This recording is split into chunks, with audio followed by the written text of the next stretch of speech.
Hello students, आज की इस वीडियो में जो टॉपिक हम कंप्लीट करेंगे वो है AGP, अर्थमेटिको geometric progression, HP harmonic progression, telescopic method, VM method and successive differences. ये टॉपिक्स हमें पढ़ने हैं आईटी मेंस और एडवांस लेवल के लिए from chapter sequence and series. बेटा आज का वीडियो जो हम टॉपिक डिस्कस कर रहे हैं आज के वीडियो में ये बहुत इंपॉर्टेंट है, क्योंकि आईआईटी जनरली इन दो टॉपिक से क्वेश्चन पूछते हैं मैक्सिमम टाइम, टेलीस्कोपिक या वीएन मेथड। वीएन इसी का एक्सटेंशन है आइडिया का, तो मेन इंपॉर्टेंट आइडिया तो है टेलीस्कोपिक। और इनवर्स ट्रिग्नोमेट्रिक फंक्शन 12th में एक चैप्टर है जिसमें जो क्वेश्चन इनवर्स से पूछे गए हैं आईआईटी में, उसमें भी यही आइडिया यूज हुआ है टेलीस्कोपिक मेथड का। तो one of most important topic. तो आज के वीडियो में जो काम करेंगे ये बहुत इंपॉर्टेंट है, क्योंकि यहां से मैक्सिमम प्रोबेबिलिटी रहती है इस चैप्टर के क्वेश्चन जो आईआईटी मेन से एडवांस लेवल पर पूछा जाता है। तो बेटा फर्स्ट टॉपिक अर्थमेटिको ज्योमेट्रिक प्रोग्रेशन, इसको शॉर्ट फॉर्म में हम याद रखते हैं एजीपी। ए मतलब अर्थमेटिक, जी मतलब ज्योमेट्रिक। तो बेटा नाम से क्लियर है कि ये सीरीज एपी और जीपी के मिक्सचर से बनी है, कॉम्बिनेशन से। तो पहले मैंने एक एपी लिखा A plus D, A plus 2डी एंड सोन एपी। एक जीपी लिखा 1 आर स्क्वेयर सोन जीपी। इस जीपी का कॉमन रेशियो कितना है आर। तो अब यहां से टर्म वाइज मल्टीप्लाई करके ऐड करेंगे A into 1 plus A plus D into R plus A plus 2डी into R square and so on. इस टाइप की सीरीज को हम क्या रीड करते हैं एजीपी। मतलब कि इसकी हर एक टर्म का हम आइडिया देखेंगे तो एपी का पैटर्न और जीपी का पैटर्न बनाएगा वो। तो बेटा एक बात जो हमें स्पेशली इसमें ध्यान रखनी है, पैटर्न डिस्टर्ब नहीं करना है। पैटर्न डिस्टर्ब ना करने का मतलब हुआ कि नाम में पहले ए है अर्थमेटिक, फिर ज्योमेट्रिक है, तो सीरीज की सभी टर्म्स पहली टर्म एपी की होनी चाहिए और दूसरी टर्म जीपी। आप देखो ए प्लस डी, पहली टर्म ए प्लस 2डी, ए प्लस 3डी, ये एपी की टर्म्स है, और second term 1 are square r cube, ये जीपी की टर्म्स है। तो पैटर्न को आपको रिवर्स नहीं कर देना कि पहले आर लिख दिया फिर ए प्लस डी, क्वेश्चन तो सॉल्व हो जाएगा, लेकिन जनरली फिर स्टूडेंट से कैलकुलेशन में गलती रह जाती है, इसलिए पैटर्न का आप ध्यान रखोगे। तो वर्किंग रूल, काम करने का इसमें तरीका क्या बना उसको डिस्कस कर रहा हूं बेटा। एजीपी पैटर्न की अगर सीरीज है तो दोनों तरफ आपको कॉमन रेशियो से मल्टीप्लाई करना है, क्योंकि कॉमन रेशियो किससे मिलेगा जीपी से।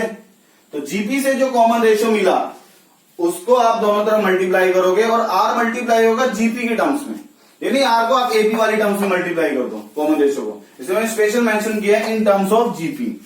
Multiply both sides by r. R को कहां मल्टीप्लाई करना है in the terms of GP. तो अब लेफ्ट में आर इंटू एस बना, इस सम का नाम एस लिख लिया। तो आर मल्टीप्लाई करना है जीपी की टर्म में, 1 जीपी की टर्म है 1 आर स्क्वायर, तो आर यहां मल्टीप्लाई हुआ A into R, A plus D into क्या बनेगा आर स्क्वायर, ए प्लस 2डी आर क्यूब प्लस ओन। बेटा ऐसा पैटर्न बना। ये पहला आइडिया जो आपको याद रखना है कि दोनों तरफ किससे मल्टीप्लाई करना है, common ratio r in the terms of GP. Second step, इसके बाद आपको क्या करना है बेटा, इन दोनों सीरीज को सब्ट्रैक्ट करना है। यहां मैं लिख रहा हूं सब्ट्रैक्ट, दोनों को सब्ट्रैक्ट करोगे तो S minus R S. Subtraction का भी पैटर्न ध्यान रखना है, डायगनली माइनस करना है। बेटा डायगनल माइनस का मतलब ये आर की टर्म है, ये भी आर की टर्म है, तो इसमें से मल्टी माइनस होगा। ये मैंने एरो बनाया, ये ए इंटू 1 है, कांस्टेंट वाली टर्म तो नहीं है, तो ये एज इट इज आएगा ए इंटू 1 प्लस इस आर वाली टर्म में से आर वाली टर्म माइनस, तो R common A plus D minus A, तो सिर्फ डी बचेगा डी आर। फिर आर स्क्वेयर में से ये आर स्क्वेयर वाली term minus, R square common this minus this, A cancel होगा 2डी माइनस डी, ये डी आर स्क्वेयर। फिर आर क्यूब में से आर क्यूब वाली टर्म माइनस होगी। ये ध्यान रखना है डायगनली, या तो एक टर्म शिफ्ट करके लिख दो ताकि साइमल्टेनियस नजर आए, या फिर ध्यान रखना है कि शिफ्ट नहीं किया है तो डायगनली माइनस हो रहा है। आर क्यूब कॉमन माइनस करेंगे A cancel 3d minus 2d that is D R cube. बेटा अब यहां से एस कॉमन हो गया, जो भी आंसर आएगा लास्ट में 1 माइनस आर से डिवाइड कर दोगे, ए तो यही रहा। यहां से डी आर कॉमन करेंगे तो क्या बचेगा 1 plus r square plus r cube so on. तो बेटा आप ये सब पैटर्न जानते हो, ये क्या बना जीपी। जीपी में इनफाइनाइट टर्म्स के सम का फार्मूला क्या होता है, ए अपॉन 1 माइनस आर। तो फर्दर फार्मूले से आंसर अरेंज हो जाएगा, 1 माइनस आर से डिवाइड कर देंगे तो क्या मिल जाएगा sum S. AIEEE 2009 question, the sum to infinity of the series, infinite series given है, इस सीरीज का सम फाइंड आउट करना है। बेटा इस सीरीज का नाम मैंने एस मान लिया, लेट एस इक्वल टू। सबसे पहले तो आप यही देखोगे कि कॉमन डिफरेंस बन रहा है या नहीं, या कॉमन रेशियो। अगर ऐसा बन रहा है तो sum of terms for AP and GP के फार्मूले हम जानते हैं। तो बेटा आप यहां चेक करोगे, ना ही कॉमन डिफरेंस की बात आएगी ना ही कॉमन रेशियो बनेगा। तो उसके बाद जो नेक्स्ट आइडिया, या तो स्टैंडर्ड पैटर्न नजर आ जाए, अदरवाइज हमने एनसीईआरटी में भी स्पेशल सीरीज पे काम किया था और वहां पर हमने ये सीखा था कि एन नेट टर्म लिखो टीएन, टीएन पर सॉल्यूशन अप्लाई करने से हम सम ऑफ एन टर्म्स पर काम कर पा रहे थे। तो बेटा यहां पर एन नेट टर्म का पैटर्न भी आसान नहीं है। 2 फिर 4 का डिफरेंस, देन हमारे पास 4 का डिफरेंस, एपी का पैटर्न और अपॉन में 3 की पावर वैरी करेगी, तो 3 की पावर एन, तो अपॉन में एन आएगा पावर में। जबकि जो फार्मूले थे वो किसके लिए थे हमारे पास, solution N square solution N cube, ये स्टैंडर्ड फार्मूले थे। तो N square N cube, N कहीं भी पावर में नहीं था, तो मैं इसकी एन टर्म लिखूंगा तो 3 की पावर 1 2 3 4, तो 3 की पावर एन या एन -1 जो भी बनेगा, तो पावर में एन का है, तो पावर में एन का कोई फार्मूला नहीं है। तो बेटा अब ये स्टैंडर्ड सीरीज है, आप ये देखो अपॉन में 3 स्क्वायर 3 क्यूब 3 की पावर 4, एक जीपी है। 2 में 4 ऐड करेंगे 6 में 4 ऐड करेंगे 10 में 4 ऐड करेंगे 14, तो कॉमन डिफरेंस 4 है, एपी है। तो एपी और जीपी का मिक्सचर है, एपी और जीपी का मिक्सचर नजर आए तो that is known as AGP. तो ये एजीपी का क्वेश्चन है, लेकिन फर्स्ट टर्म एजीपी को फॉलो नहीं कर रही है। फर्स्ट टर्म आप देखो 1 में 1 ऐड करूंगा तो ये 2 बनेगा, तो 1 के अपॉन में 3 की पावर 0 तो मान सकता हूं ना, 0 1 2 3 की पावर में, वो तो जीपी को मेंटेन रखेगा। 1 ऐड किया 2, लेकिन ये तो 4 ऐड करना पड़ा, तो इसलिए फर्स्ट टर्म जो है वो जीपी का पैटर्न या एपी का पैटर्न ऑफ नहीं कर पा रहा है। तो इसलिए फर्दर सीरीज में यहां से देखता हूं तो ये एजीपी है। इसे मैंने क्या किया बेटा, इस सीरीज का नाम S1 मान लिया, where S1 equal to 2/3 2 into 1/3 plus 6 into 1/3 square plus 10 into 1/3 cube plus 14 into 1/3 raise to power 4 so on up to infinity. ये है बेटा एजीपी। अब ये देखने से समझ आ जाएगा, मैंने ब्रैकेट में इसे लिखा ताकि पैटर्न समझ आए। एजीपी में पहली टर्म से एपी बने, 2 6 10 14 विद कॉमन डिफरेंस 4 एपी है। Second term 1/3 square 1/3 cube, divide करोगे कॉमन रेशियो कितना बनना है 1/3, तो सेकंड टर्म से जीपी का पैटर्न बन रहा है। तो एपी और जीपी के कॉम्बिनेशन से ये सीरीज बनी हुई है, डेट इज एजीपी। एजीपी का पैटर्न हम जानते हैं सोल्व करना, क्या रूल था, दोनों तरफ कॉमन रेशियो से मल्टीप्लाई करना है in the terms of GP. तो बेटा कॉमन रेशियो जीपी से मिलेगा, जीपी की टर्म सेकंड टर्म है 1/3 स्क्वायर 1/3 क्यूब, तो रेशियो कितना बनेगा 1/3। तो multiplying both sides by common ratio that is 1/3। अब ये ध्यान रखना है 1/3 किसमें मल्टीप्लाई होगा, जीपी की टर्म्स में, तो ये बना 1/3 S1, तो ये 1/3 S में मल्टीप्लाई होगा तो 2 इंटू ये लिखा जाएगा 1/3 square, 6 into 1/3 cube, 10 into 1/3 raise to power 4 plus on, ये चलता रहेगा। बेटा अब इसके बाद सेकंड स्टेप क्या बताया था, इन दोनों को क्या करना है, सब्ट्रैक्ट करेंगे तो LHS बनेगा S1 माइनस 1/3 S1, यहां तक क्लियर। और सब्ट्रैक्शन का रूल बताया था कि डायगोनल माइनस होगा, first term as it is 2 into 1/3, second का सब्ट्रैक्शन देखो 1/3 स्क्वायर दोनों से कॉमन, तो 6 माइनस 2 कितना बनेगा 4 टाइम 1/3 स्क्वायर। बेटा सिंपल कैलकुलेशन है, रिपीट कर रहा हूं, यहां पावर 2 ये पावर 2, तो डायगोनल माइनस होगा 1/3 square common, 6 minus 2 that is 4, first term as it is. अब थर्ड टर्म से कौन सी टर्म कैंसिल करेंगे, सेकेंड टर्म, दोनों से क्या कॉमन 1/3 क्यूब, 10 माइनस 6 ये भी कितना होगा 4 टाइम 1/3 क्यूब। अब 4 टर्म से ये थर्ड टर्म डायगोनल माइनस होगी, 1/3 raise to power 4 common, 14 minus 10 4, तो 4 time 1/3 raise to power 4 plus on, यही चलता रहेगा पैटर्न इंफिनिटी तक जाने से। लास्ट टर्म से हमें मतलब नहीं है, अगर एन टर्म्स का सम होता है तो बेटा लास्ट टर्म की अपनी इंपॉर्टेंस रहती है। इस तरीके का भी नए क्वेश्चन डिस्कस करूंगा, यहां तक क्लियर। अब यहां से लेफ्ट में बना ये 2/3 S1, बेटा अब यहां से 2/3 एज इट इज रख लिया, यहां से 4/3 स्क्वायर कॉमन, तो ब्रैकेट में बचा 1/3 square plus on up to infinity. ये एक जीपी है, जीपी में इनफाइनाइट टर्म्स के सम का फार्मूला हम जानते हैं, a upon 1 minus R, a first term 1 है और r कितना बनेगा 1/3, तो ये बन गया बेटा यहां से 2/3 एज इट इज। यहां पर मैं कैलकुलेशन लिख देता हूं, 2/3 प्लस ये बना 4/9 बेटा a अपॉन 1 माइनस आर से बनेगा 1 अपॉन 1 माइनस 1/3। सिंपल कैलकुलेशन है। कितना बनेगा 2/3, इसको कैंसिल करेगा 2/3 प्लस 2/3 कितना बनेगा 4/3। तो ये बन गया 2/3 S1 that is equal to 4/3। मैं कैलकुलेशन डायरेक्ट लिख रहा हूं, इतना काम आप कर सकते हो। 3 से 3 कैंसिल, 2 से 4 कैंसिल, तो S1 कितना मिल गया 2। बेटा S1 ही पता करना था सम। अब ये नहीं कि जल्दी से 2 पे टिक कर दो, ये ध्यान रखना है कि S1 मिला है, सीरीज का नाम क्या है S, तो 2 कहां पुट होगा S1 की जगह, तो 1 प्लस 2 क्या कमेंट होगा 3। तो अब यहां से therefore S equal to 1 plus S1 equal to 1 plus 2 equal to 3। तो रिक्वायर्ड आंसर इसका बना 3। तो कौन सा option, that is D option. Next question, JEE Mains 2014 का। इफ ये सीरीज गिवन थी बेटा 10 raise to power 9 plus 2 into 11 raise to power 1 10 raise to power 8 so on 10 into 11 raise to power 9 equal to k into 10 raise to power 9। हमें इस series को solve करके ये unknown k find out करना था। ये अननोन k गिवन है, then k is equal to 4 ऐसे ऑप्शंस गिवन थे। तो मैंने इस सीरीज को लिख लिया पहले तो एज इट इज। इसको देखने की जगह पर मैं क्या कर रहा हूं, मुझे अननोन k फाइंड आउट करना है। k मतलब वन टाइम k, तो वन टाइम k चाहिए तो ये एक्स्ट्रा नंबर इसको हटा दें। इसको हटाने मतलब क्या, इसे डिवाइड कर दूं, तो dividing by 10 raise to power 9 किया, तो 10 रेज टू पावर 9 से डिवाइड करूंगा तो ये 1 बना, plus 2 into 10 raise to power 9 यहां डिवाइड करूंगा तो 10 रेज टू पावर 8 कैंसिल होगा, तो अपॉन में कितना बचेगा 11/10 विद 1 पावर। यहां 10 रेज टू पावर 9 से डिवाइड करूंगा तो 7 पावर कैंसिल, अपॉन में कितना बचेगा 10 स्क्वायर। यहां 11 स्क्वायर है तो 3 into 11/10 whole square plus on. ये नहीं यहां पर ये 10 कैंसिल कर दो, ये 10 एज इट इज पावर वाली टर्म के साथ बैलेंस करेंगे, तो ये कितना बनेगा 11/10 raise to power 9 that is equal to k। तो बेटा अब आप देख सकते हो इसमें जो पैटर्न है, इस 1 का मतलब हुआ 1 इंटू 1 समझने के लिए, ये दो टर्म्स का मल्टीप्लिकेशन है ना, दो टर्म्स का मल्टीप्लिकेशन हो तो एजीपी की पॉसिबिलिटी है। पहली टर्म देखो 1 2 3 4 अप टू 10 एपी की टर्म्स हुई। दूसरी टर्म देखो 1 11/10 फिर 11/10 स्क्वायर, डिवाइड करो रेशियो कितना बनेगा 11/10/1 11/10 स्क्वायर बाय पावर 1 11/10। तो ये सात वाली टर्म्स मिलकर क्या बनाएंगी जीपी। दैट्स व्हाई ये जीपी का क्वेश्चन था।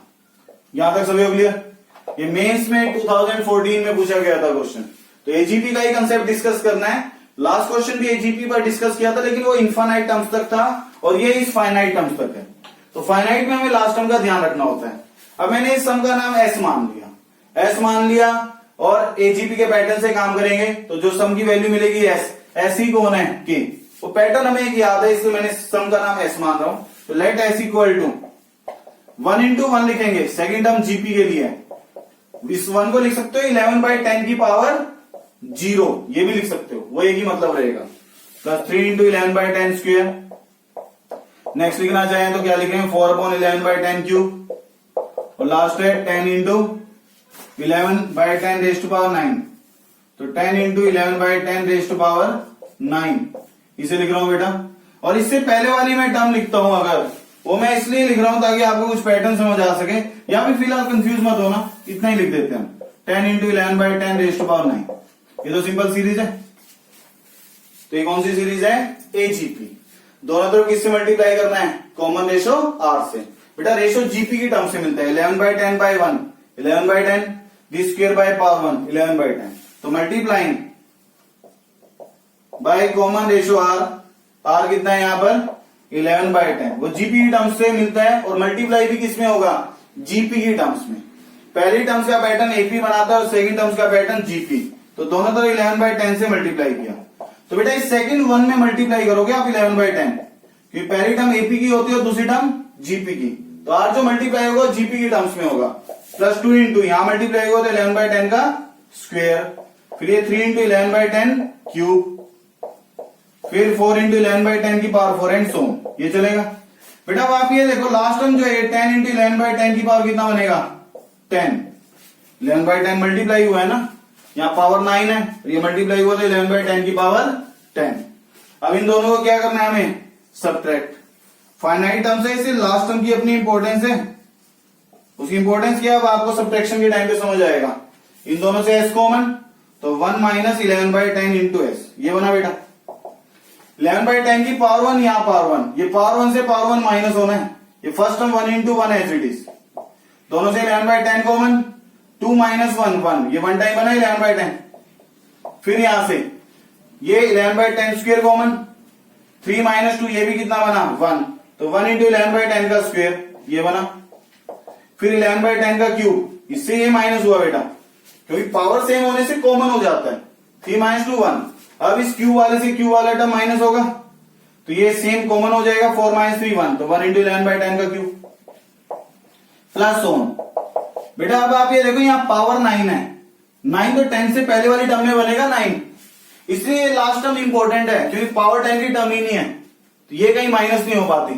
तो इसका मतलब ये कि अगर मैं इससे पहले वाली टर्म लिखता तो 10 से पहले कौन आता है 9, और 11/10 की पावर कितनी रहती है 9, पावर एक कम रहना था यहां से। तो अब इस 9 पावर से ये 9 पावर वाला माइनस होता, तो ये इंपॉर्टेंट बात है, इससे मैं इसमें स्टार मार्क कर रहा हूं बेटा। इनफाइनाइट जीपी में लास्ट टर्म से हमें मतलब नहीं होता, वहां तो 3-4 लिखे और काम शुरू कर देते हैं क्या कैलकुलेशन बनाना है।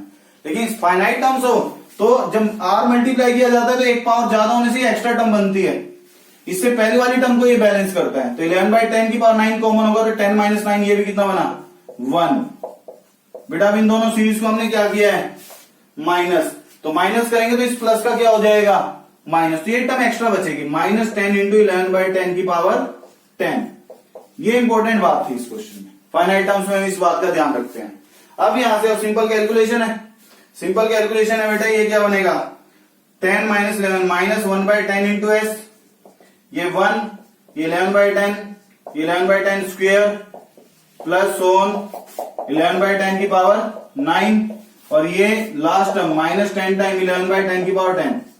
कैलकुलेशन बाद में देखेंगे क्या बैलेंस करना है। आप देखो यहां तक ये क्या है एक जीपी है, कॉमन रेशियो कितना आ रहा है 11/10, ये इन टर्म्स से जीपी बन रहा है, तो नंबर ऑफ टर्म्स कितना हुआ यहां पर बेटा, ये 11/10 की पावर 1 है, 1 power 2 power up to 9 power 9 terms, और एक ये 1 वाली टर्म, तो टोटल टर्म्स कितनी है ये 10 टर्म्स। इसमें जीपी का फार्मूला अप्लाई होगा और इसको अलग से सोल्व कर लेंगे साथ में, तो अब कैलकुलेशन बनाते हैं। बेटा यहां तक हम सीरीज के लिए कैलकुलेशन बना चुके हैं, अब further calculation, it is a GP with 10 terms, sum of finite terms of GP formula हम जानते हैं, a into 1 minus R raise to power n upon 1 minus are.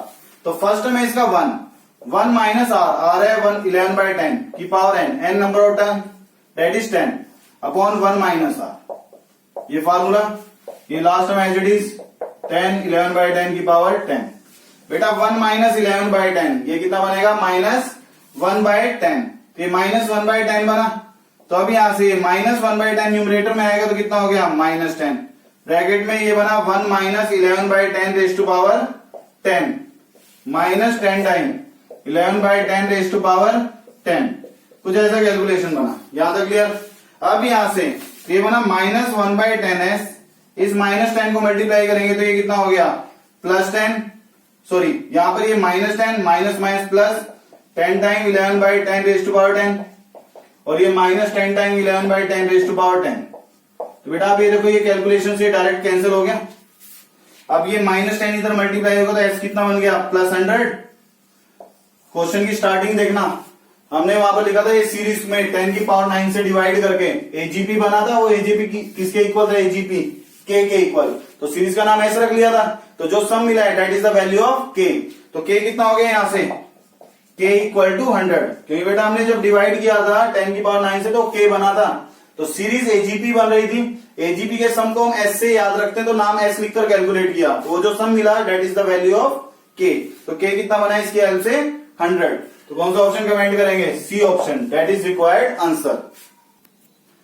Telescopic method important idea जो इसमें अब डिस्कस करेंगे। बेटा series में हम कुछ अब स्पेशल आइडियाज जानते हैं, like AP common difference, GP common ratio, ये बातें नजर आए तो हम सम फाइंड आउट कर सकते हैं। और एक एनसीईआरटी लेवल पे हमने पढ़ा था अगर सीरीज में इस तरीके के फॉर्मूले बने like 1 + 2 + 3 up to n n into n + 1/2, 1 square 2 square up to n square n into n + 1 into 2n + 1/6, then 1 cube up to n cube n into n + 1/2 का होल स्क्वायर, ये 3 स्टैंडर्ड फॉर्मूले जो हमें याद रखने हैं। तो इनकी n टर्म जो है वो है n square n cube। तो बेटा इसकी n टर्म में स्पेशलिटी क्या है कि n सिर्फ न्यूमरेटर में है जो वैरी कर रहा है, n डिनोमिनेटर में नहीं है। जब तक न्यूमरेटर में n है तो डायरेक्ट समीशन के फार्मूले, यहां पर n कहां पर है न्यूमरेटर में, लेकिन अगर n टर्म का n डिनोमिनेटर में नजर आ जाए तब टेलीस्कोपिक की अप्रोच को आपको एज्यूम करना है। एजीपी तो स्टैंडर्ड है जो हमने अभी पढ़ा है, एपी और जीपी का कॉम्बिनेशन नजर आए तो वो एजीपी का आइडिया, उसकी अलग थ्योरी है। लेकिन n टर्म वो सीरीज एपी भी नहीं है, जीपी भी नहीं है, जीपी भी नहीं है और n टर्म का n न्यूमरेटर में भी नहीं है, कहां पर है? डिनोमिनेटर में। तो मैंने लिखा when n term tn contains n in denominator, तब हमें टेलीस्कोपिक सोचना है। और टेलीस्कोपिक कहता है कि tn n टर्म को आपको दो कंजिक्यूटिव टर्म्स का difference of two consecutive terms बनाना है। ये मैंने रैंडम लिखा है कि कोई term f of n plus one, एक टर्म है n plus one minus fn, इन दो के डिफरेंस को आप देख सकते हो n प्लस वन और n, that is consecutive. Difference बनाना है, एडिशन नहीं। तो इसका एडवांटेज ये होगा जब हम सम फाइंड आउट करेंगे, सम का मतलब होगा t1 plus t2 up to tn, n terms का सम। तो बेटा यहां से t1 बनेगा f2 माइनस f1, ये बना। t2 बनेगा, वर्टिकल लिखना है ऐसे, n को 2 रखूंगा तो f3 माइनस f2, t3 बनेगा यहां से f4 minus f3 and so on. tn है fn plus one minus fn। ऐसा लिखने से हमें पैटर्न समझ आता है। पैटर्न ये है बेटा, आप ये देखो, या तो डायगोनली ऐसे कैंसिल होंगी या ऐसे, प्लस f2 माइनस f2 से cancel, plus f3 minus f3 से कैंसिल, इसी डायरेक्शन प्लस f4 या माइनस f4 से कैंसिल होगा। तो लास्ट टर्म तक आएंगे तो इस डायरेक्शन में fn कैंसिल होगा, ना कि fn प्लस वन, ये बात ध्यान रखना। तो अब यहां से राइट की एक टर्म बची और लेफ्ट की एक टर्म, तो क्या बना? सम fn plus one minus f1। अब तो दो ही टर्म्स हैं, क्वेश्चन में जो भी दो टर्म्स होंगे हम क्या बना लेंगे? उसकी कैलकुलेशन। तो ये एक इंपॉर्टेंट आइडिया है। तो टेलीस्कोपिक कब सोचना है? जब n term tn that contains n in denominator, ये बात इंपॉर्टेंट है। तब मुझे सोचना है कि हाँ मैं n टर्म को क्या बना सकूं? दो कंजुगेटिव टर्म्स का डिफरेंस। सम मत बनाना, प्लस होगा तो प्लस सब जगह होगा तो कैंसिल कुछ नहीं हो पाएगा। इसे हमेशा क्या बनाना है? Difference of two conjugative terms.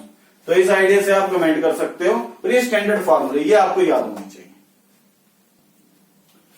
The sum to n terms of series, ये सीरीज गिवन है बेटा, इसमें n टर्म्स का हमें सम फाइंड आउट करना है। इसमें इनफाइनाइट का भी सम हम ट्राई करेंगे। बेसिकली मैं टेलीस्कोपिक का ये क्वेश्चन है, अभी हम इसको सोल्व करते हुए देखेंगे इसमें टेलीस्कोपिक का ही आइडिया क्यों बना। और इसके बाद मैं जो नेक्स्ट टॉपिक डिस्कस करूंगा दैट इज वीएन मेथड, और VN is the extension of telescopic. IIT ने जो क्वेश्चन पूछा वो वीएन पे पूछे हुए हैं, तो पहले टेलीस्कोपिक क्लियर होगा तभी हमें वीएन समझ आएगा कि वो कैसे रिलेट हो रहे हैं। तो बेटा पहले तो टेलीस्कोपिक की अप्रोच कैसे यूज हो पाएगी इस बात को डिस्कस कर रहा हूं। इस सीरीज की n टर्म्स का सम हमें फाइंड आउट करना है। तो n टर्म्स का सम फाइंड आउट करने के लिए पहली अप्रोच तो यही होती है कि एपी नजर आ गया तो सम ऑफ n टर्म्स। आप कॉमन डिफरेंस देखना है इसका, कैलकुलेशन बनाकर 1 स्क्वायर 2 स्क्वायर और यहां था 3 स्क्वायर, सॉरी आप डिफरेंसेस देखोगे तो कॉमन डिफरेंस नहीं बनेगा, इससे ये एपी नहीं है। रेशियो चेक करोगे कैलकुलेशन के बाद तो रेशियो भी सेम नहीं आएगा, दैट इज नॉट जीपी। इसके बाद दो कंजिक्यूटिव टर्म्स का पैटर्न अगर देखोगे तो 3 5 7 तो एपी नजर आ रहा है, लेकिन 1 by 1 square 1 by 1 square plus 2 square 1 by 1 square plus 2 square plus 3 square, ये जीपी नहीं है। तो ये एजीपी का पैटर्न नहीं है, तो ना ही एपी है, ना ही जीपी है, ना ही एजीपी। ये स्टैंडर्ड सीरीज थी। अगर ऐसा नहीं है तो फिर एक ही आइडिया बचता है, हम एन टर्म लिखते हैं टीएन। टीएन में अगर एन न्यूमरेटर में रहा तो समीशन एन स्क्वायर के फार्मूले हैं। अगर एन डिनोमिनेटर में आ गया तो फिर टेलीस्कोपिक मेथड, जिसमें हमें क्या काम करना है? दो कंजुगेटिव टर्म्स का डिफरेंस बनाना है। तो बेटा अब यहां से sum of n terms of series, तो आप ये देखो इसकी पहले एन टर्म पर काम करते हैं। तो सीरीज की फर्स्ट टर्म है T1। T1 मतलब बेटा ये कंप्लीट टर्म, यानी डिनोमिनेटर समझो, that is T2, that is T3 third term. हमें लिखना है यहां से Tn। Tn कब सोचेंगे? जब एपी जीपी एजीपी कुछ भी ना हो, तब ये स्टैंडर्ड अप्रोच है। एन टर्म लिखो बेटा, डिनोमिनेटर हमें समझ आ रहा है, 1 है तो 1 टर्म्स, 2 है तो 2 टर्म का सम, 3 है तो 3 टर्म्स के स्क्वायर का सम, सब पर स्क्वायर तो है ही। 1 है तो 1 स्क्वायर तक, 2 है तो 1 से शुरू करके 2 स्क्वायर तक, 3 है तो 1 से शुरू करके 3 स्क्वायर तक, n है तो डिनोमिनेटर की बात हो रही है, 1 स्क्वायर से शुरू करके कहां तक आएगा? n स्क्वायर तक। ये डिनोमिनेटर बना Tn का। T1 में 1 टर्म, T2 में 2, T3 में 3, तो Tn में n टर्म। सभी टर्म्स किससे शुरू होंगी? 1 स्क्वायर से। तो ये बना। अब न्यूमरेटर, न्यूमरेटर के लिए मैंने ब्रैकेट में लिख दिया, पैटर्न नजर आ रहा है 3 5 7। न्यूमरेटर को अलग से देख रहे हैं, पैटर्न देखना होता है बेटा। आप ये देखो ये एक एपी है, 2 का डिफरेंस है, तो इसकी एन टर्म क्या होगी, a plus N minus 1 into D, तो ये बन गया 2n प्लस 1। तो इसकी जो सभी में एक एक टर्म ही आनी है ना, न्यूमरेटर पे एक टर्म है, तो एन टर्म में भी न्यूमरेटर में एक ही टर्म आएगी, तो एन टर्म क्या बनी वो 2n plus 1, that is the tn of this series. आप चेक भी कर सकते हो, n को 1 रखो, n को 1 रखते हैं 3 बनेगा, ये 1 स्क्वायर से 1 स्क्वायर, लास्ट जब भी सीरीज हो तो लास्ट टर्म में पुट करो 1 स्क्वायर, इसका मतलब है सीरीज 1 स्क्वायर पे रुक जाएगी, बस यहीं तक है, तो 1 स्क्वायर पे रुक गई तो 3 बाय 1 स्क्वायर n 1 पे, n को 2 रखो, न्यूमरेटर तो 5 बना, और n को 2 रखूंगा तो ये क्या हुआ 2 स्क्वायर, इसका मतलब सीरीज 2 स्क्वायर पर रुक जाएगी, तो 2 स्क्वायर पे रुकेगी, शुरू तो 1 स्क्वायर से ही होगी, 1 स्क्वायर प्लस 2 स्क्वायर, n को 3 रखो, ये तो बना 7 ही, इसका मतलब सीरीज कहां रुकेगी 3 स्क्वायर पे, शुरू किससे होगी 1 स्क्वायर से, 1 square plus 2 square plus 3 square, तो ये tn बना। अब यहां से बेटा 1 स्क्वायर से n स्क्वायर का तो फार्मूला जानते हैं हम, तो जब तक फार्मूला है कैलकुलेशन बनाते रहेंगे, ये क्या आता है n into N plus 1 into 2n plus 1 by 6 summation n square, 2n plus 1 cancel, ये न्यूमरेटर में आ जाएगा, तो ये बन गया 6 upon n into N plus 1। तो बेटा ये कैलकुलेशन के बाद ये tn बना। अब tn में n कहां पर है, डिनोमिनेटर में, अगर n डिनोमिनेटर में नजर आए तो मैंने बताया था टेलीस्कोपिक का आइडिया, इसको 2 कंसेक्यूटिव टर्म्स के डिफरेंस में कन्वर्ट करना है। अब 2 कंसेक्यूटिव टर्म्स का डिफरेंस बना रहे हैं, और डिफरेंस का भी आइडिया याद रखना बेटा कि डिफरेंस हमेशा जो डिनोमिनेटर में टर्म्स है उन्हीं की हेल्प से बनाना है। तो डिनोमिनेटर में n और n प्लस 1, दोनों में बिगर टर्म n प्लस 1 है और स्मॉलर टर्म n है, तो इनके डिफरेंसेस से बनाओगे, क्योंकि टेलीस्कोपिक में डिफरेंसेस बनाना होता है। तो इसे n प्लस 1 माइनस n से n कैंसिल 1 ही बचेगा, कितना चाहिए 6, तो 6 को बाहर मल्टीप्लाई कर दिया, 6 इंटू दिस, तो ये बन गया, टर्म वाइज डिवाइड करेंगे 6 time 1 by n minus 1 upon n plus 1, that is the difference of 2 consecutive terms, ये बनाना था। अब tn बना है यहां से 6 time 1 upon n minus 1 upon n plus 1, ये tn है। अब सम ऑफ n टर्म्स पे काम करें, तो अब यहां पर लिख रहा हूं मैं sum of n terms Sn, that is t1 plus t2 plus t3 up to tn, script में n लिख दिया, that is sum of n terms. तो अब यहां से n को 1 रखूंगा t1, 6 time 1 by 1 minus 1 by 2, तो 6 तो कांस्टेंट है, कॉमन कर लिया, 1 by 1 minus 1 by 2 plus plus है ना, वर्टिकल लिखोगे तो n को 2 रखेंगे, सभी से 6 overall common, 1 by 2 minus 1 by 3। बेटा कंपटीशन का क्वेश्चन ज्यादा नहीं लिखना है, बस पैटर्न हमें देखना होता है, और इसके बाद लास्ट लिख दो tn है 1 by n minus 1 upon n plus 1। इसके बाद बेटा आप ये देखो टर्म्स ऐसे कैंसिल हो रही है, माइनस 1 बाय 2 से 1 बाय 2, इसमें टर्म्स इस डायरेक्शन में कैंसिल होंगी, लास्ट ये कैंसिल होगी, तो 6 time 1 by 1 minus 1 upon n plus 1, n plus 1 LCM हो गया, n प्लस 1 माइनस 1, तो ये कितना बनेगा 6n अपॉन n प्लस 1। तो हमें क्वेश्चन में क्या फाइंड आउट करना था, इसमें the sum to n terms of this series.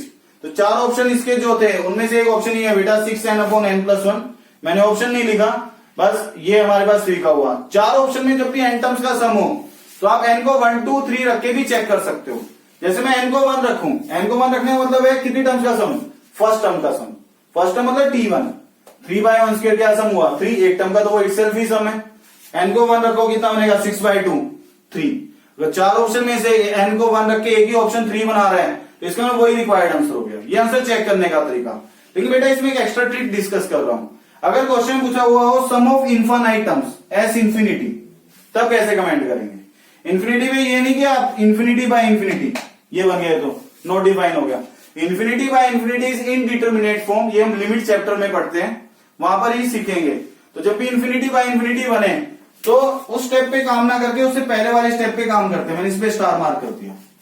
अब मैं इनको इंफिनिटी यहां रखूं तो infinity plus 1 infinity, 1 by infinity क्या हो जाएगा 0, तो एस इंफिनिटी बना 1 अपॉन 1 माइनस, इस स्टेप से कमेंट कर रहा हूं बेटा मैं, इस वाले स्टेप से। ये तो सम ऑफ एन टर्म्स बना, यहां इंफिनिटी नहीं रखना है। जब सिर्फ डिनोमिनेटर में एन नजर आए वहां पर इंफिनिटी यूज होता है। यहां रहे ना कि न्यूमरेटर में इंफिनिटी है तो वो नॉट डिफाइन हमें लगेगा कि वेरी लार्ज हो गया, तो ये इस कैलकुलेशन में पुट होगा तो यहां इंफिनिटी रखेंगे 1 बाय इंफिनिटी 0, ये बनेगा 6 आंसर।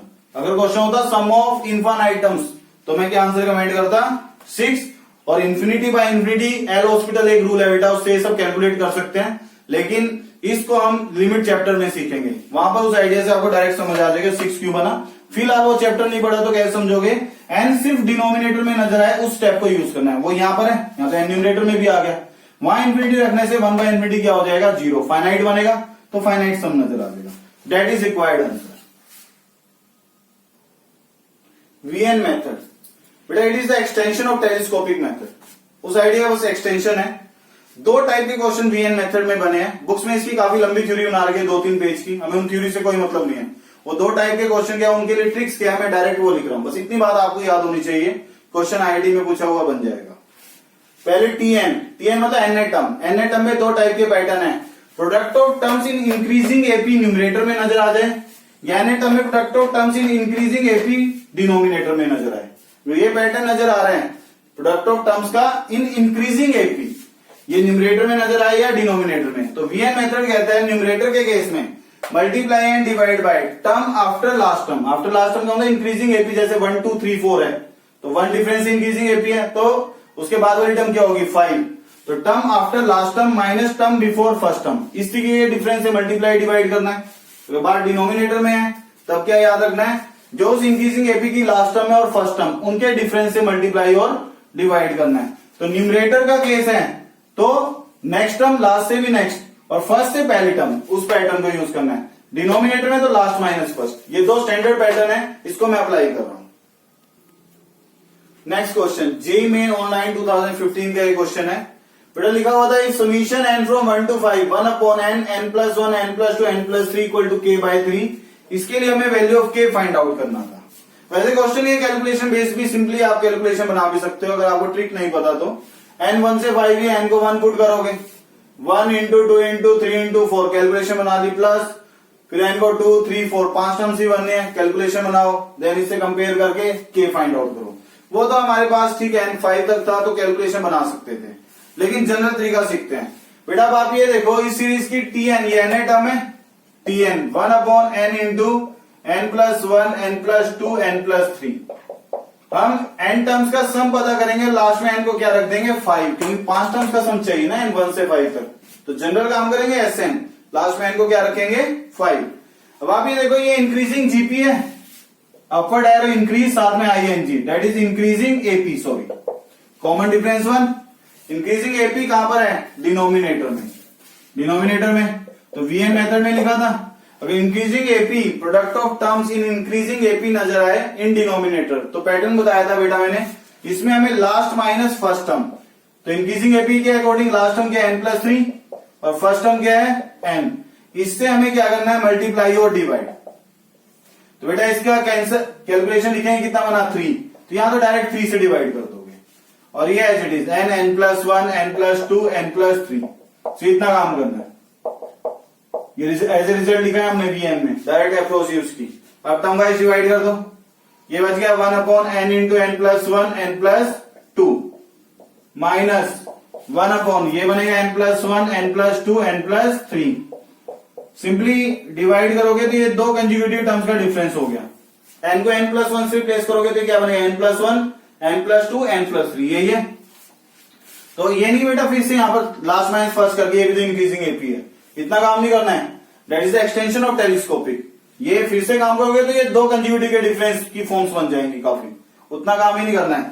ये n plus 1 से प्लेस होगा तो ये बनेगा, तो इसलिए अगर इसका नाम n में कोई भी नाम रखते हैं हम जनरली वीएन रख देते हैं, वीएन है तो ये vn plus 1 है, ये टर्म के अकॉर्डिंग नेमिंग कर दी सिर्फ, क्योंकि n को n plus 1 से रिप्लेस करूंगा तो ये बनेगा, तो ये vn है तो ये कौन है vn plus 1। अब मुझे n टर्म्स का सम चाहिए Sn, ये क्या मिल गया हमें tn, तो n को 1 से n तक वेरी करेंगे। हम फाइंड आउट कर चुके हैं 1/3 into vn minus vn plus 1, ये tn पे काम किया था, तो अब हमें sum of n terms find out करेंगे पहले, t1 t2 up to tn तक, या फिर आप डायरेक्ट S5 5 टर्म्स का भी सम फाइंड आउट कर सकते हो, उससे कोई प्रॉब्लम नहीं है। तो अब यहां से बेटा मैन टर्म्स के लिख रहा हूं, अगर जनरल भी होता क्वेश्चन, तो अब t1 कितना बनेगा, सभी से 1/3 तो कॉमन, ये बना v1 minus v2 plus n को 2 रखूंगा तो t2 क्या बनेगा v2 minus v3 plus so on, last बनेगा vn minus vn plus 1। That is the sum of n terms. इस डायरेक्शन में कैंसिल हो रहा है, तो इस डायरेक्शन में ये सभी टर्म्स कैंसिल हो गई, तो क्या हो जाए 1/3 ब्रैकेट में v1 माइनस vn प्लस 1। बेटा इतना बना। हमने vn और vn प्लस 1 दो टर्म्स का डिफरेंस दिखा था स्टार्टिंग में। vn क्या था 1/n into n plus 1 n plus 2, तो vn प्लस 1 था वहां पर n plus 1 n plus 2 n plus 3 reciprocal में, तो डायरेक्ट जहां जिसका नाम vn और vn प्लस 1 माना है वहां से vn प्लस 1 लिख दिया। तो vn प्लस 1 से भी आप v1 लिख सकते हो। v1 कब बनेगा, जब मैं n को क्या रख दूं 0 रखूंगा तो v1 बनेगा, तो v1 क्या बना 1/0 प्लस 1 इंटू 2 इंटू 3। इस डॉट का मतलब सीरीज में डेसिमल नहीं होता, मल्टीप्लीकेशन। तो ये क्या बन गया सम ऑफ n टर्म्स। अब हमें कितना सम फाइंड आउट करना है, पुट n इक्वल टू 5, क्योंकि 1 से 5 टर्म्स का सम चाहिए, इट इंप्लाइज s5। तो s5 बना 1/3 दैट इज 1/6, और यहां पर n को 5 रखेंगे तो कितना बनेगा 6 इंटू 7 इंटू 8। बेटा ऐसा कुछ बना। बेटा ये कैलकुलेशन बना 1/3 इंटू 55/336। तो ये सम ऑफ 5 टर्म्स बना। अब सम ऑफ 5 टर्म्स कितना गिवन है k/3, तो इसको k/3 से कंपेयर कर दें। k/3 बना 1/3 इंटू 55/336, 3 से 3 कैंसिल, तो वैल्यू ऑफ k कितना बना 55/336। That is option C required answer. बेटा नेक्स्ट टॉपिक सक्सेसिव डिफरेंसेस।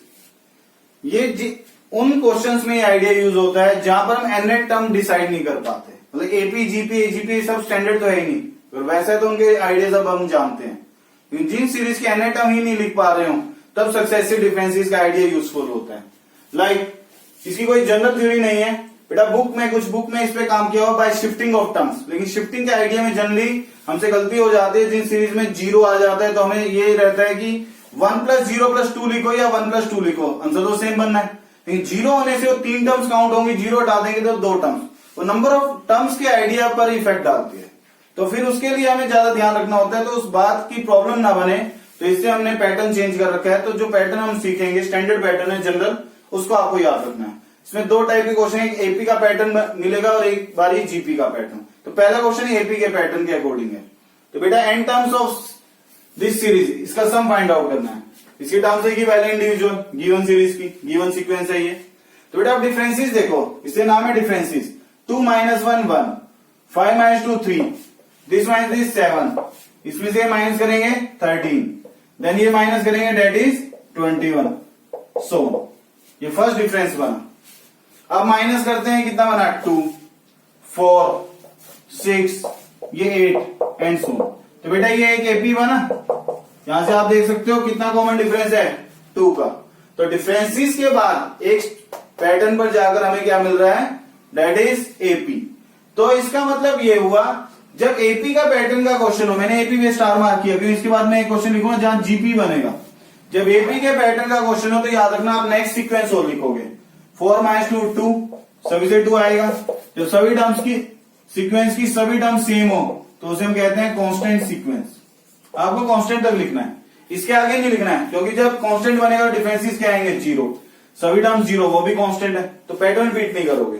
अब इसके बाद बेटा गिवन सीक्वेंस से देखोगे आप A B C D 4 sequence है टोटल, 4 कांस्टेंट, n की पावर 0, फिर n की पावर 1, n की पावर 2, n की पावर 3।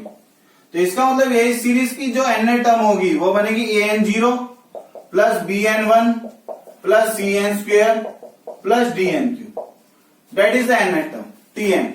तो मुझे ABCD पता करना है, अगर ABCD मिल गए तो इस सीक्वेंस की हमें n टर्म मिल गई। अब सिर्फ कैलकुलेशन का काम है जो मुझे कंप्लीट करना है। तो बेटा इस बात को कैसे डिसाइड किया जाता है, इसका पैटर्न है, इसे मैंने एनसीईआरटी के टाइम पे भी डिस्कस किया हुआ है, क्योंकि एनसीईआरटी में एक क्वेश्चन है जो इस पैटर्न का था एपी, लेकिन मैं इसको फिर से रिपीट ही कर रहा हूं, देन जीपी का आइडिया एक्स्ट्रा होगा जो आज सीखेंगे। तो बेटा इसका रीजन ये है, जैसे मैं कहूं समीशन n क्या बनता है n इंटू n प्लस 1/2, तो n मतलब डिग्री 1 का समीशन, तो tn n टर्म डिग्री 1 की है, सम कितनी डिग्री का बना n इंटू n² डिग्री 2 का, समीशन n² कितना है n into n plus 1 2n plus 1/6। तो बेटा ये 3 डिग्री 1 पॉलिनोमियल मल्टीप्लाई होंगे तो कितनी डिग्री बनेगी 3, तो डिग्री 2 n टर्म है तो सम डिग्री 3 का बना। तो इसका मतलब है कि जितनी डिग्री की टर्म होती है एन टर्म समीशन अप्लाई करने से 1 डिग्री ज्यादा हो जाता है सम, ये पैटर्न बनता है। तो वही आइडिया यहां पर है कि डिग्री 0 है कांस्टेंट, इसमें सम अप्लाई हुआ। सम का पैटर्न मतलब ये है बेटा, जैसे 2 + 2 4, 4 + 2 6, 6 + 2 8, 1 + 2 3, 3 + 4 7, 7 + 6 13, फिर 1 + 1 2, 2 + 3 5, 5 + 7 12। तो इसमें इनपे समीशन बन के हम रिवर्स आ रहे हैं सीरीज पे। तो ये डिग्री 0 समीशन अप्लाई हुआ तो डिग्री 1, समीशन अप्लाई हुआ तो डिग्री 2, समीशन अप्लाई हुआ तो डिग्री 3। तो बेसिक सीक्वेंस की जो एन टर्म है वो डिग्री 3 की है, ये इससे पैटर्न बनता है। तो डिग्री 3 का ही लिखा है जनरल पॉलिनोमियल। उसी बात को बस हमने ऐसे ही याद कर लिया बेटा, एपी में कांस्टेंट तक लिखो, अब टोटल जितनी सीक्वेंस है उतने कांस्टेंट मान लो, एन की पावर 0 से शुरू कर दो। तो ये पैटर्न हमने बना लिया, तो ये आइडिया याद रखना एपी के लिए। तो अब 4 अननोन है एबीसीडी, इसे 4 एन पुट करेंगे, एक बार एन 1 पुट करेंगे तो क्या बनेगा T1। T1 बना यहां से a + b + c + d, n1 रख दिया। T1 मतलब सीरीज की first term, that is T1। ये T2, दैट इज T3, और ये T4। T4 तक हमें ध्यान रखना है क्योंकि 4 अननोन है। तो T1 कितना है इसका 1, तो 1 = a + b + c + d। फिर अब n को क्या पुट करेंगे 2, तो ये बनेगा T2, डायरेक्ट लिखते हैं T2 2 है। 2 = a + n को 2 रखेंगे 2b + 4c + 8d। फिर n को कितना पुट करें 3, तो T3 बनेगा ये। T3 कितना है 5, तो 5 = a + 3b + 9c + 27d। और इसके बाद n को क्या रखना है 4। ये सब तो समझने के लिए लिखा था हमने, इसकी अब कोई जरूरत नहीं है कि समीशन एन टर्म पर अप्लाई हो तो वो 1 डिग्री को इंक्रीज कर देता है। तो अब n को 4 रखेंगे तो T4 कितना है 12, तो डायरेक्ट 12 लिखते हैं यहां पर क्योंकि n 4 रखा तो क्या बना T4। अब n को 4 रखेंगे a + 4b + 16c + 64d। बेटा 4 अननोन 4 इक्वेशन, अब इनको आप कैलकुलेट करोगे तो इससे वैल्यू ऑफ एबीसीडी लिखेंगे। मैं अब एबीसीडी की वैल्यूज लिख रहा हूं, उसको यहां पुट करेंगे, that will be the N term. बेटा एबीसीडी में जो 4 इक्वेशन थी वो कैलकुलेट किए हैं, हमसे कैलकुलेशन बनाओगे तो एबीसीडी की वैल्यू बनेगी। टीएन था an 0 + bn + cn² + dn³, n की पावर 0 तो 1 हो गया, a है बेसिकली। a 0 है तो a 0, b की वैल्यू 5/3, c -1 और d 1/3। 3 एलसीएम बनाया तो ये बन गया n³ - 3n² + 5n, that is Tn। अब श्योरिटी करने के लिए, अब नो डाउट इस सीरीज को देखकर तो हम कमेंट नहीं कर सकते थे ऐसा Tn होगा। श्योरिटी करने के लिए आप पुट करके देखो, n 1 2 3 4 रखोगे तो ये बनेगी, क्योंकि n 1 2 3 4 के लिए कैलकुलेशन बनाई थी एबीसीडी पर। n 5 पुट करो कि 25 बनता है, यानी 5 रखोगे कितना बना 5³ 125 - 75 कितना बच गया 50 + 5 × 5 25, तो 50 + 25 75, 75/3 दैट इज 25। क्लियर है। n को 4 रखो 64, 4 रखोगे 48, 64 - 48 18 प्लस यहां पर हमारे पास कितना बन गया, n को कितना पुट कर रहे हैं हम, दैट इज 4, तो ये 20, तो 20 यहां पर बना और 12 यहां पर। कैलकुलेशन में रिपीट कर रहा हूं, 4 रखेंगे 4³ 64, और ये कितना बनेगा 4² × 3 दैट इज 48, तो 64 - 48 ये कितना बना 16 और ये 20 + 16 36, 36/3 दैट इज 12, तो T4 बना बेटा 12। कोई भी वैल्यू पुट करोगे आपको ये सब रिक्वायर्ड वैल्यूज मिलेंगी, दैट इज Tn। अब सम ऑफ n टर्म्स पे कमेंट कर सकते हैं, दैट इज समीशन Tn। यहां पर समीशन अप्लाई होगा तो 1/3 summation n³ - summation n² + 5/3 summation है। अब ये सब डायरेक्ट फार्मूले, तो ये बन गया n × n + 1/2 whole square minus n × n + 1 2n + 1/6 plus n × ये 5/3 से मल्टीप्लाई होगा n × n + 1/2। बेटा ये इसका रिक्वायर्ड आंसर बना, लेकिन आईडी में अगर इससे क्वेश्चन मिलेगा तो जनरली n की टर्म्स में सम नहीं पूछा होता, क्योंकि n को 1 2 रख के कोई भी आंसर पता कर सकता है। जैसे n को 1 रखा तो 1 का मतलब एक टर्म का सम, एक टर्म मतलब एक ही टर्म है तो 1 है इटसेल्फ। तो n1 रखने से अगर एक ऑप्शन ही 1 1 आ रहा है वही आंसर। सपोज करो 3 ऑप्शन से 1 बन गया तो n को 2 रख लो, 2 रखने वाले 2 टर्म का सम, फर्स्ट और सेकंड का सम कितना बनेगा 3।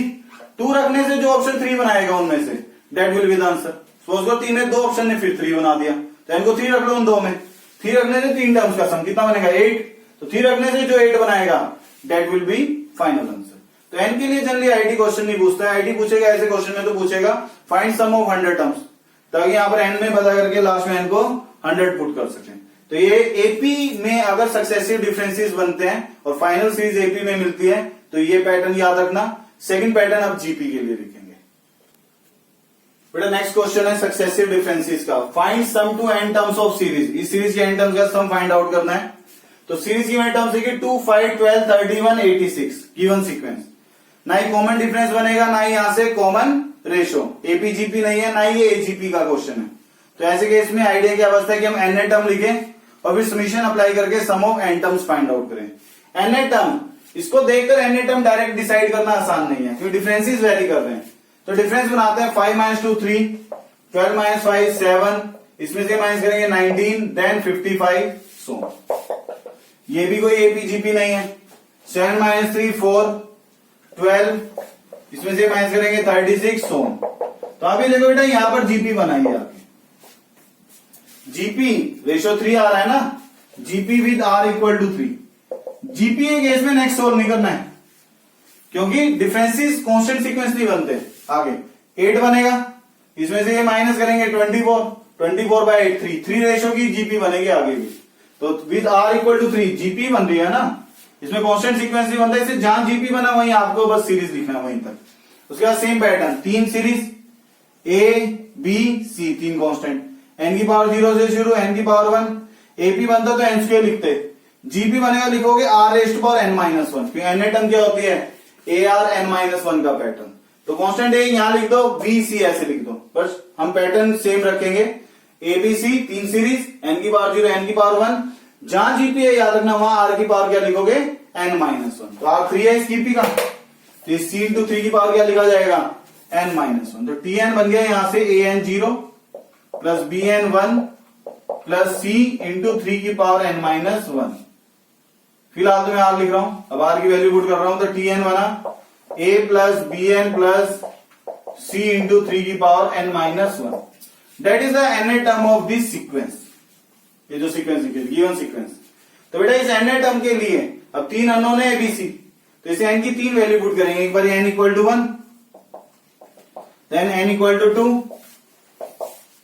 Then n equal to 3।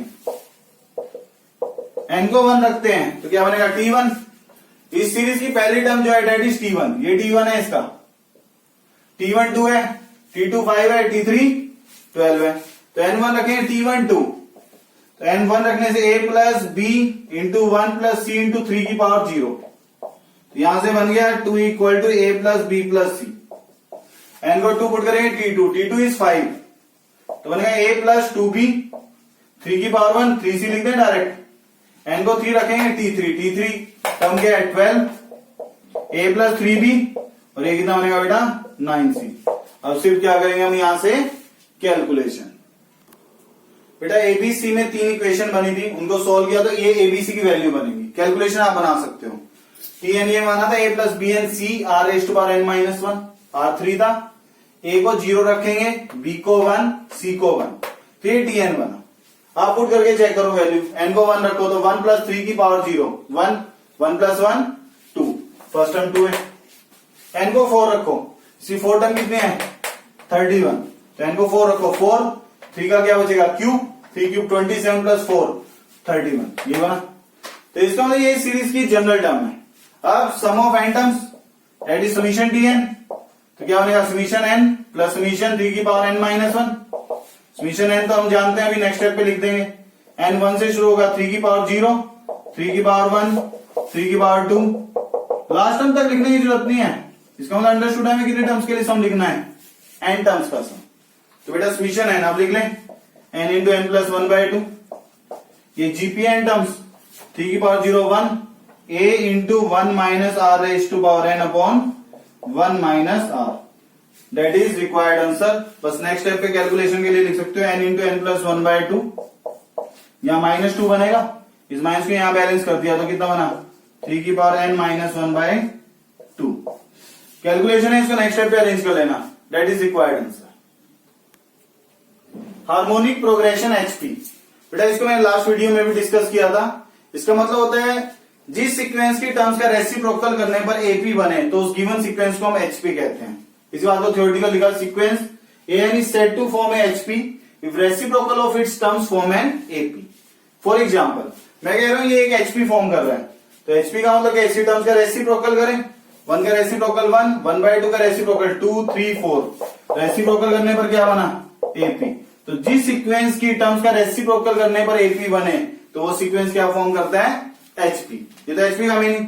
इस कंसेप्ट पर बेटा क्वेश्चन AIEEE में 2006 में पूछा गया था। If A1 A2 up to AN are in HP then the expression, ये एक्सप्रेशन लिखा हुआ था इज इक्वल टू, इसका आंसर बताना था। पहले तो हम शॉर्टकट सोचेंगे कि डायरेक्ट आंसर मिल जाए, देन फिर जनरल अप्रोच भी डिस्कस करेंगे। बेटा आप ये देखो लास्ट टर्म से डिसाइड होता है सीरीज कहां तक आएगी, 3 टर्म्स तक आएगी, 5 तक, 7 तक, कहां तक लिखना है। एन को 1 पुट करो, 1 पुट करने से क्या बना A0 A1, N1 -1 0 हो गया ना, A0 A1। क्या A0 A1 कोई टर्म है इसमें? तो इसका मतलब N1 के लिए सीरीज नहीं है। ये बात हमें इंपॉर्टेंट होती है, जब भी सीरीज में हमें देखना हो कि 2 टर्म का सम 3 का, यानी कि N1 रखा तो 1 टर्म का सम, N1 पे A1 A2 है तो N1 पे A1 A2 चेक कर लो। ऐसा आइडिया नहीं है, N1 रखोगे तो आपको समझ ही नहीं आएगा, कहीं पर भी N1 से ये A1 A2 ही नहीं बनेगा, क्योंकि N1 के लिए सीरीज ही पॉसिबल नहीं है। लास्ट टर्म बताता है ये इस सीरीज का जनरल टर्म है, जनरल है तो N इसमें जो भी पुट होगा उससे सीरीज की टर्म्स मिलनी चाहिए। तो आप देखो 1 पे तो A0 A1 वो है ही नहीं, N2 रखो क्या बनेगा A1 A2, तो 2 पर बना ना A1 A2, इसका मतलब ये सीरीज 2 ऑनवर्ड वैलिड है। ये तो पहले N पर हम चेक करेंगे, तो N2 ऑनवर्ड हम पुट कर सकते हैं, N1 पुट कर ही नहीं सकते। ये बात क्लियर। N2 रखने पर क्या बना A1 A2, तो ये टर्म की सीरीज नजर आई, इस सीरीज की टर्म नजर आई है, तो इसका मतलब N2 के लिए वैलिड है। तो N2 के लिए अगर मैं सम देखता पुट N इक्वल टू 2, बेटा N को 2 रखूंगा तो लास्ट टर्म देखना है, 2 का मतलब नहीं कि 2 टर्म का सम लिख दो। N2 रखने पर क्या बना A1 A2, तो इसको सीरीज A1 A2 पर रुक जाएगी, तो ये सीरीज जो है वो सिर्फ कितनी है A1 A2, यहीं पर रुक गई ना। N को 3 रखूंगा तो क्या बनेगा A2 A3, तो A2 A3 यहां पर है तो सीरीज में 2 टर्म्स आएंगे, this plus this, A2 A3 तक।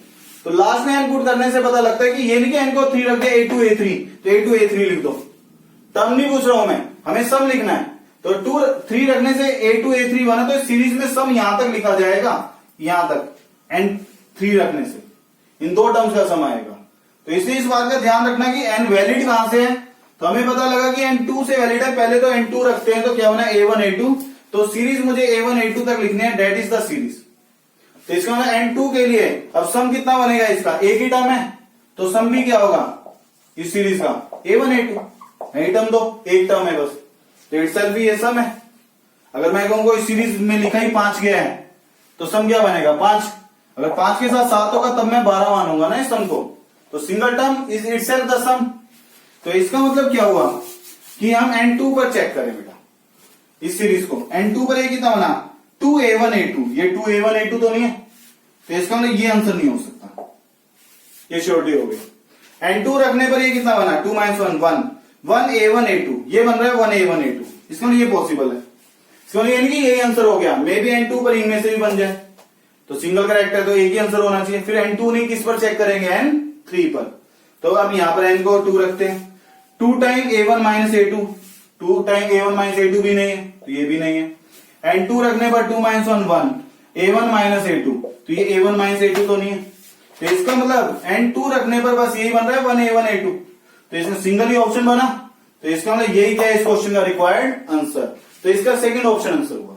तो बेटा ये तो था शॉर्टकट कि हम सब्स्टिट्यूशन से आंसर चेक करें, लेकिन N की पॉसिबिलिटी लास्ट टर्म डिसाइड करवाती है कि N1 रखने से टर्म मिल भी रही है या नहीं, और जो नंबर पुट करोगे जहां तक वो सीरीज की टर्म नजर आएगी वहां तक का सम होता है वो। तो 2 पर ये रिक्वायर्ड आंसर बना। अब जनरल अप्रोच डिस्कस करते हैं बेटा। अब सेम क्वेश्चन की मैं जनरल अप्रोच डिस्कस कर रहा हूं, और लिख दिया मैंने, पहले तो N2 के लिए हमने चेक करा था, अब general approach A1 up to N HP में गिवन थे, इस सीरीज का सम फाइंड आउट करना है। अभी कोई सिंपल टर्म तो है नहीं, तो हम HP के केस में एक ही बात जानते हैं कि हाँ इसका रेसिप्रोकल क्या बनाएगा, दैट विल बी AP, तो 1/AN तक ये AP बनेगा, ये मतलब बना। अब इसका TN सीरीज में जो AP GP कुछ ना बने तो जनरल टर्म पे काम करना होता है, इसका TN होगा AN -1 AN, ये बात क्लियर। तो बेटा अब इस क्वेश्चन में एक स्पेशलिटी थी जो मैंने लास्ट टाइम भी डिस्कस किया अभी, वो ये कि n1 रखूंगा तो टर्म क्या बनी, a0 a1 तो टर्म ही नहीं। n2 रखूंगा तो ये बनेगा a1 a2, इसका n2 ऑनवर्ड शुरू है इसमें। तो जब मैं सम ऑफ टर्म्स लिखूंगा तो t2 से tn लिखूंगा, n लिखने पर तो यही रहेगा, n2 रखने पर ये बनेगा, n3 रखने पर ये टर्म। तो टर्म्स कहां से शुरू हुई इसकी, t2 से। तो ये इंपॉर्टेंट बात है, ये नहीं t1 plus t2 up to tn, ये n-1 टर्म है। पहली टर्म से पता लगता है a1 a2 a3 an-1, तो ये an-1 टर्म्स की सीरीज है, n-1 टर्म्स की सीरीज। तो बेटा ये इंपॉर्टेंट बात है कि n2 से शुरू होगा कि n1 रखने पर क्या बना, ये a0 a1 टर्म ही नहीं है, 2 रखने पर बना ये a1 a2, n2 ऑनवर्ड है। अब यहां से मुझे पैटर्न रेसिप्रोकल में पता है, तो an-1 an समझना है मुझे। तो मैंने क्या कहा, इस एपी का कॉमन डिफरेंस d मान लिया, तो मैं यहां से जानता हूं 1/an माइनस 1/an-1 इन कंज्यूगेटिव टर्म्स का डिफरेंस क्या बनेगा एपी में, that is common difference d। d मतलब cd मतलब क्या होगा, कॉमन डिफरेंस। ये बात क्लियर है। ये है ना एपी टर्म 1/an, तो इससे पहले क्या होगी 1/an-1, तो इनका डिफरेंस फाइनल माइनस इनिशियल। इसकी बात इससे कर रहा हूं क्योंकि बेटा मुझे an और an-1 से मतलब है, इससे इन दो टर्म्स को डिस्कस कर रहा हूं।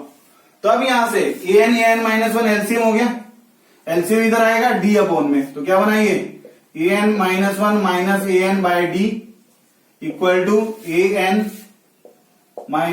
an। ये बात सभी हो गया बेटा, ये प्रोडक्ट बन के एलसीएम बन के इधर आएगा और d अपॉन में दिस माइनस दिस। अब इसकी जगह पर ये वैल्यू लिख सकता हूं मैं an-1 माइनस an अपॉन में d, यहां से यूज किया। तो इसका मतलब 1 अपॉन डी तो कांस्टेंट हो गया, तो ये हमारे पास कुछ ऐसा बना an-1 minus an, that is the difference of two conjugative terms.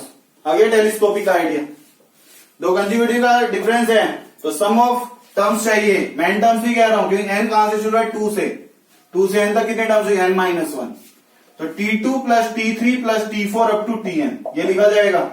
गलती मत कर देना बेटा, मैक्सिमम स्टूडेंट t1 से लिख देते हैं, आंसर मैच नहीं होगा, तो n2 ऑनवर्ड वैलिड है सीरीज। तो अब यहां से t2 1/d तो सभी से कॉमन आ जाएगा, t2 कितना बनेगा, n को 2 रखूंगा a1 minus a2 plus t3 vertical लिखना, कंज्यूगेटिव का डिफरेंस है, 3 रखूंगा तो क्या बनेगा a2 minus a3 plus so on, last तो ये रहेगा an-1 माइनस an। ज्यादा लिखने की जरूरत है, डायरेक्शन पता करनी है। माइनस a2 से प्लस a2 कैंसिल, तो माइनस a3 से प्लस a3, इस डायरेक्शन में ये कैंसिल होगा, तो क्या बचा a1 माइनस an, ये बन गया 1/d a1 माइनस an, ये बना। तो बेटा d की टर्म्स में तो कोई आंसर नहीं है ना, d तो हमने माना है कॉमन डिफरेंस। आंसर किसमें है, सारे a1 और an में, तो a1 और an में मुझे आंसर चाहिए। तो अब यहां से a1 और an में आंसर बनाने के लिए बेटा मैं यहां से कैलकुलेशन बनाऊंगा a1 और an के लिए। तो a1 और an xp की टर्म्स है, रेसिप्रोकल क्या बना था इसका, ap बना था। तो अब यहां से मैं 1/an की वैल्यू लिख रहा हूं, 1/an बेटा इस पे आ रहा हूं मैं, इस बात को यूज कर रहा हूं, 1/an that is nth term of ap। हम तो एपी के लिए फॉर्मूले जानते हैं ना, an पे इसी की an जनरल टर्म नजर आ रही है। तो अब यहां से n टर्म एपी किया तो 1/an क्या बना, फर्स्ट टर्म कितनी है इसकी 1/a1 plus n-1 into D. Common difference को 1/d मत लिख देना, डिफरेंस तो मैंने d माना है। अब यहां से ये बन गया, इस तरफ आएगा 1/an minus 1/a1 equal to n-1 into D.